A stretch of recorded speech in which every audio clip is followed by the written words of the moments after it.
Have you ever pondered the process of how a bus is transported from the many factories of China to the sunny roads of Tanzania? It is a journey that involves thousands of people crossing borders, seas and continents. The journey begins in China's manufacturing plants, where skilled workers use a combination of human skills and advanced machinery to assemble each bus. Once the buses are fully built, inspected for quality, and pass all necessary inspections, they are pushed onto specially designed trailers for the next leg of their journey.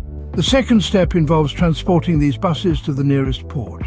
Through the busy streets of China, these trailers transport buses to waiting ships. It is a careful arrangement of equipment to ensure that every bus arrives at the port on time and in good condition. Once at the port, these public transportation wagons are carefully loaded onto cargo ships.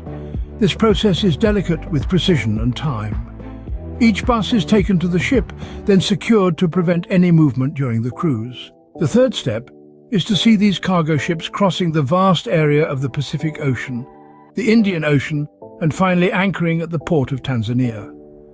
It is a journey that takes several weeks, with the ship breaking in the big waves. Once the ship docks in Tanzania, the buses are carefully unloaded. Each bus will be disembarked from the ship and loaded onto a trailer for the final leg of the journey.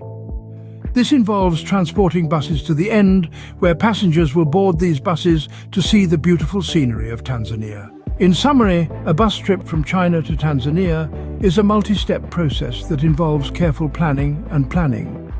It starts in Chinese manufacturing plants, and buses are then shipped to the nearest port.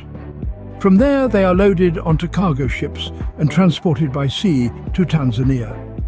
After arrival, it is unloaded and transported to the final destination. This journey is more than the transfer of goods. It is a testament to human ingenuity and the power of international business. It is a reminder of how our world is connected, and how a bus in the streets of Tanzania can start its journey in a factory thousands of miles away in China. It is a reminder of how our world is connected, and how a bus in the streets of Tanzania can start its journey in a factory thousands of miles away in China. It is a reminder of how our world is connected, and how a bus in the streets of Tanzania can start its journey in a factory thousands of miles away in China. Remember to subscribe to my channel Tanzania Buses Daily.